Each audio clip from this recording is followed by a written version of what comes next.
अच्छा, तो अभी हम देखते हैं कि ये अटेंडेंस शीट को कैसे सॉल्व करना है। तो सबसे पहले हम यहाँ पे क्लिक करेंगे, क्लियर कंटेंट में जाएंगे। तो सबसे पहले हमें यहाँ पर इस रेंज से लेके इस रेंज तक काउंट करवाने हैं पी। तो यहाँ पे हम फार्मूला में जाएंगे और यहाँ से लेंगे लुकअप एंड रेफरेंस। यहाँ सॉरी फार्मूला में जाएंगे मोर फंक्शंस में, स्टैटिस्टिकल में, और यहाँ से लेंगे काउंट इफ। जैसे काउंट इफ लेंगे, इसको सिलेक्ट करके यहाँ से हम सिलेक्ट करेंगे रेंज। तो यहाँ पर हमारी आ जाएगी पूरी की पूरी रेंज। और नीचे हम बताएंगे क्राइटेरिया, मतलब क्राइटेरिया में रेंज में बताया कि इसमें सर्च करो, और क्या सर्च करना है वो हमने यहाँ पे बता दिया। ठीक है, तो ये हमें इस तरह से बताना है। इसके बाद हमने इस फॉर्मूले को फर्दर आगे करने के लिए हमने क्या करना है कि यहाँ पर डी से पहले, यानी कि इस कॉलम से पहले लगाना है डॉलर, ताकि हम आगे जब ड्रैग करें तो वो चेंज ना हो। तो मैं यहाँ पे रेंज गायब हो गई, दोबारा से सिलेक्ट करके मैं इसको लगाता हूँ यहाँ पे। तो यहाँ पे क्लिक किया और मैंने डी से पहले क्लिक किया डी से पहले लगाया डॉलर, और फिर यहाँ पे आखिरी कॉलम से पहले एच से पहले, एच से पहले यहाँ पे लगाना है एक डॉलर। तो ये दोनों कॉलम फिक्स कर दिया, ताकि मैं फॉर्मूले को जब आगे ड्रैग करूँ तो ये दोनों कॉलम चेंज ना हो। और उसके बाद रो नंबर 6 से पहले डॉलर लगाना है। तो यहाँ पे डॉलर लगा दिया, और ये डॉलर इसलिए लगाया कि जब मैं इसको नीचे ड्रैग करूँ इस रो नंबर को तो ये प्रॉब्लम ना है। और इसको ओके कर, जैसे ओके करेंगे तो ये काउंट कर ली इसने पी, और उसको ड्रैग करेंगे आगे और फिर छोड़ के ड्रैग करेंगे नीचे। तो इस तरह से देखें सारे काउंट हो गए। अब यहाँ पे आप एंट्री करके देख लें, जब पी की एंट्री करेंगे तो आप देखेंगे कि एक काउंट हो रहा है, ए की करेंगे तो ए काउंट हो रहा है, और एल की करेंगे तो लीव काउंट हो रही है। ऐसे पूरी शीट पे कहीं पे भी आप करेंगे तो ये काउंट करेगा ऑटोमेटिकली। अब आते हैं दूसरे कॉन्सेप्ट के ऊपर कि ये किस तरह से हो रहा है कि मैं जब यहाँ पी सिलेक्ट कर रहा हूँ तो ग्रीन हो रहा है, ए सिलेक्ट कर रहा हूँ तो रेड हो रहा है, और एल सिलेक्ट कर रहा हूँ तो ये हो रहा है। तो इसके लिए पहले क्या करना है, उतने सेल्स को सिलेक्ट करना है जितने सेल्स पर आपको ये अप्लाई करना है। इसे हम कहते हैं कंडीशनल फॉर्मेटिंग। कैसे अप्लाई करेंगे, ये सेल सिलेक्ट कर लिए, सेलेक्ट करने के बाद आपने जाना है होम में, होम में जाने के बाद सेलेक्ट करना है यहाँ से conditional formatting, highlight cell rules, और यहाँ से जाना है अपने टेक्स्ट दैट कंटेंट्स के ऊपर आ रहा है इक्वल टू। इस फॉर्मूले को ऐसे अप्लाई करना है कि भाई कैपिटल पी लिख ले पहले यहाँ पे, कि जब कैपिटल पी लिखे तो क्या कलर आए, तो हमने कहा भाई कलर आए ग्रीन। ठीक है, और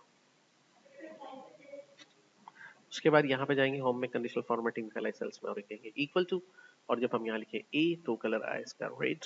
और फिर से दोबारा से इस फॉर्मूले को तीसरी बार भी लगाएंगे, highlight cell rules equal to, और जब लिखा जाए एल तो यहाँ पे कलर भी येलो है, और इसको कर देंगे। एंड देन फिर चौथी दफा में कंडीशनल फॉर्मेटिंग हाईलाइट सेल्स में इक्वल टू एस जब हो यहाँ पे तो कलर उसका कैसा है, कलर आए इसका यहाँ पे बता रहे हैं हम, यहाँ पे suppose to be brown colour आए। ठीक है, और इसको फॉन्ट उसके ऊपर जो है व्हाइट कलर का नजर आए, एंड देन ओके कर दिया। इस तरह से फिर थर्ड टाइम में अपने बताना है 5 टाइम में इक्वल टू एच। तो एच नया टाइप कर दिया कैपिटल, और उसमें कलर कैसा है तो यहाँ पे बता दिया कस्टम फॉर्मेट में, हाईलाइट सेल्स में डार्क ब्लू कर दिया, और फॉन्ट उसका कर दिया हमने यहाँ से व्हाइट। तो सब फॉर्मेट लेंगे, इसको ओके कर देंगे, एंड देन ओके। अब देखें बिल्कुल वैसे ही हो रहा है, पी लिख रहे हैं तो ग्रीन हो रहा है, ए लिख रहे हैं रेड हो रहा है, एल लिख रहे हैं तो येलो हो रहा है, एच लिख रहे हैं तो डॉट ब्लू, एस लिख रहे हैं ये हो रहा है। तो इस तरह से दो काम होगा। तीसरा काम ये कि भाई अब यहाँ पे क्लिक करके हम जब ये क्लिक करते हैं तो ये लिस्ट बॉक्स कंट्रोल के लिए, कॉम्बो बॉक्स के लिए कैसे आ रहा है। तो यहाँ पे सिलेक्ट कर, इसका तरीकाकार क्या होता है, इसका फायदा क्या होता है, इसका फायदा ये होता है कि अगर आप जिस सेल्स पे ये लिस्ट बॉक्स कंट्रोल लगा देते हैं कॉम्बो बॉक्स, वहाँ पर आप कोई और लेटर इंटर ही नहीं कर सकते, मतलब कुछ और टाइप ही नहीं कर सकते, एरर देगा, एक्सेप्ट ही नहीं करेगा। तो इससे बचने के लिए हम डेटा वैलिडेशन को यूज करते हैं। जितने एरिया पे अप्लाई करना है उसको सिलेक्ट करना है, और सिलेक्ट करने के बाद इस पर अप्लाई करना है। ठीक है, जितने एरिया को सिलेक्ट कर लिया उस पर अप्लाई करना है, उसको सिलेक्ट करना है। तो यहाँ पे एक बात पहले समझ लें कि अभी कंडीशनल फॉर्मेटिंग जैसे हमने लगाई थी, खत्म भी करनी हो तो रिमूव करने के लिए कंडीशनल फॉर्मेटिंग में जाएंगे, क्लियर रूल्स में जाएंगे और कहेंगे क्लियर फ्रॉम सिलेक्टेड और क्लियर फ्रॉम इंटायर। इसका मतलब ये होता है कि सिलेक्टेड का मतलब है कि जितने सेल मैंने सिलेक्ट किए सिर्फ उस पर से रूल खत्म हो जाए, वो नॉर्मल हो जाए। ठीक है, और अनडू कर रहा हूँ। और अगर दूसरा ऑप्शन जो था इंटायर का, उसका मतलब होता है कि पूरी शीट पे जहां जहां भी कंडीशनल फॉर्मेटिंग लगी हुई है वहां से रिमूव हो जाए।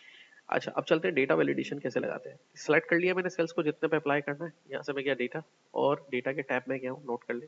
यहाँ से मैं आया हूँ डेटा वैलिडेशन के ऊपर, ये आ गया डेटा वैलिडेशन पे, और यहाँ पे जाके मैंने सेलेक्ट किया है लिस्ट। लिस्ट में मैंने इस तरह से लिखना है आपने P comma E comma L comma H comma S. Capital में लिख रहे हैं तो कैपिटल में लिखेंगे, स्मॉल पे लिख रहे हैं तो स्मॉल में लिखेंगे, फिर यहाँ पर उसी तरह से वो एक्सेप्ट करेगा, एंड देन ओके कर देंगे। और रिमूव करने का भी तरीका यही है कि दोबारा सेलेक्ट करके इसी जगह पे आके इसको क्लियर कर दें, ओके कर दें। ये सारे सेल्स बाउंड हो गए इससे, प्रेजेंट एब्सेंट एंड लीव से। तो अब इजीली आप इसको यहाँ पे कर सकते हैं, और ये खुद ही कलर्स वगैरह को चेंज करेगा। तो ये हमारा एक डिजिटल अटेंडेंस शीट क्रिएट हो गया है, और ये इसका सोल्यूशन फार्मूला था। ठीक है, करके देखिए।